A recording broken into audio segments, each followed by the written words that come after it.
It's 11 minutes after 8. Thanks for staying with Morning Live. Now, the South African Social Security Agency, SASSA, say that they will now present beneficiaries of the COVID-19 relief grant with an opportunity to receive their funds at their chosen and convenient outlets. Now, beneficiaries can now change from one payment method to another, and they can change from receiving their grant at the post office to a bank or vice versa. And they also have the flexibility to move from one bank to another. So to tell us more about these developments, we join now by the SASSA CEO, Totsie Memela. Thanks so much for your time this morning. Good morning to viewers. Ms. Memela, let's just start by getting an update with regard to the statistics. How many people have you been able to capture on the system? How many actually were eligible for these grants, and how many have been paid? The number of applications received to date are 8.207,788,000. The number of applications that we've approved are 5,543,000. And the total number of beneficiaries that are eligible are, of course, the 5 million. The number of payments that we did just for May are 4.4 million. And as at end of last week, the number that we had paid for May and for June were 3.9 million. So that's where we are in terms of the statistics. Let's talk about the number of people who have been approved to date who have still not received payment. How many people are we talking about? We're talking about 7,000 people, and those are people whose data that they provided to us is not necessarily clean, which means either the individual's ID number is not what it should be in terms of aligning with what is in the database of Home Affairs. And some of them, it's because people have given us a wrong bank accounts. And as we try to do the verification through National Treasury, we find that the number is the details are wrong because we have to do the verification. And that's about 7,100 people. So in the broader scheme of things, Ms. Memela, 7,000 is a pretty small number. So how are you dealing with those 7,000 people in order to try and get them paid?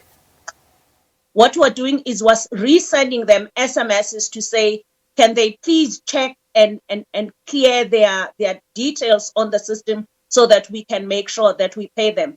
The advantage is that once you've already applied in May, it doesn't mean that once we ultimately fix your data situation, you will be paid later. We will still have to pay you from May as long as you've applied in May. But again, one understands that a month later being paid for a person that desperately needs food does create a problem. But we've been pleading with people to say, please make sure that the details that you give to us appear as exactly as they appear on your ID. And we understand that it's 7,000 to May. So speak to us about some of the challenges, because we hear from people who have, for example, been paid in May and then subsequently have not been paid, or paid in June and then haven't received anything since then. So one would imagine that if you had paid them in May, then all the processes were done, and therefore they should automatically be paid as per their preferred payment method that they have chosen at that point. What have been the challenges? Why have people struggled to get subsequent payment? The payment actually have already been done for those people that we paid for May at the post office. What we always do in relation to the clients is that we always have to verify them on our database on a continuous basis. Every month we have to make sure that we've verified if the conditions of the client hasn't paid. But it doesn't mean that the client has to reapply again. The issue with those that were paying through the post office is that we need to then send them an SMS to say they should go and collect their funds, because we're trying to manage the numbers that go to the post office on a constant basis. So if they were paid in the post office in May, it therefore means that their money is available. We just need to send them the SMS at the right time so that there's no congestion again. Why we were encouraging clients to change to a bank of their choice now and the fact that we've now agreed with the banks that will be able to pay through eCash, cash send, and e-wallet, is that those clients can now change the method of payment, and then we can pay them through there. But it's very important for the clients to understand that they have to make sure that it is a recard account, because if it's not recard, we cannot pay into that account, and to make sure that it's not somebody else's cell phone number, because we're scared of the risk, therefore will not be able to pay into that account. But are you aware, Ms. Memela, of situations whereby people have not made any changes? So whatever information they gave you initially remains, and they still had difficulty getting paid subsequent to the first payment? No, in that instance, it therefore means that they are just still going through the process. There's no reason why they haven't been paid, especially if they are paid in an ordinary bank, in a different bank other than the post office. There's no reason why they shouldn't have been paid, not unless they change the number. And when we go through the verification, because we need to verify, to validate through the bank on a continuous basis, not unless that has changed. Ms. Memela, may I please ask you just to undertake to look into that, because we've received tons of messages from people sitting with that very problem. You know, if it's one or two people, you think, okay, maybe something went awry, but we have received hundreds of messages of people experiencing that very same problem. They were paid at one stage, and then subsequent to that, they haven't received payment, and nothing has changed in their details. So I would appreciate it if you would please undertake to look into that and what is causing the delay on that front. You have my commitment. We'll engage with the systems team and make sure that we understand as to what could be going wrong. Thank you so much. And then with regard to verifying banking details, you spoke about, the RICA and FICA components of this particular process. But just to walk people through it, what exactly would they have to do on their side in order to make sure that they are compliant?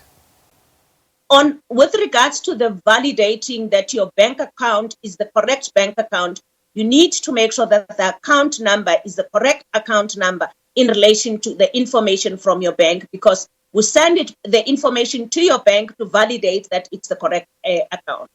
On the issue of those people that are now requesting that we pay them through cell phone banking, they need to make sure that that number that they are giving us is not someone else's number, it's theirs, and that the cell phone number is recard, because if it's not recard, we could be paying into a fraudulent account. And that's the other validation that we actually do. And is there a time frame, a window for which these changing of details can be made? And if so, exactly what is that time frame, Ms. Memela? For this month, the time frame in terms of window is from today until Friday. Within this week, from the 3rd until the 9th, people can make those changes so that we can make sure that as we pay them in August, because currently we're actually paying our normal grant beneficiaries, which is the 11.3 million people this week. That's what we're focusing on.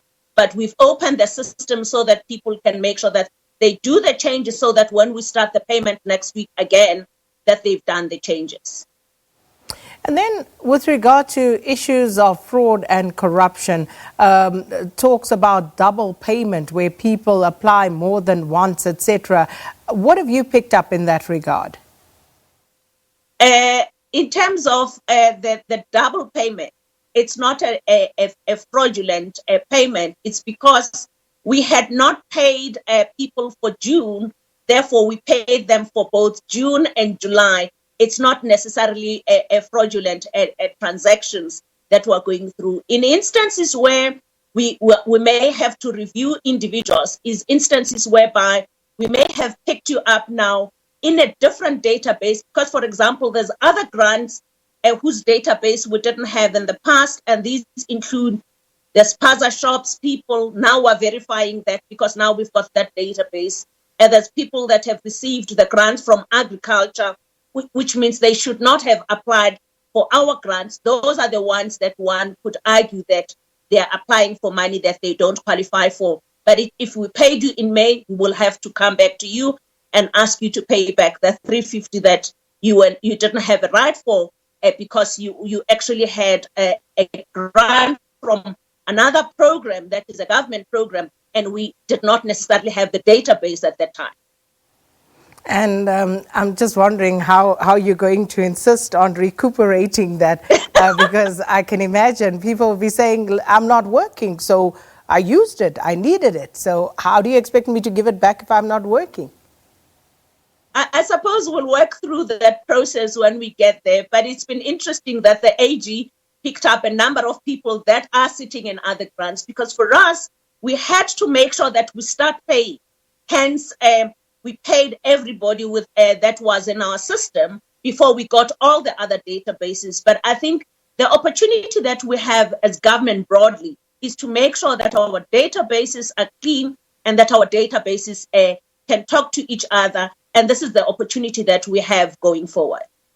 Now, since lockdown, Ms. Memela, we've also seen an increase in the number of COVID-19 related corruption cases.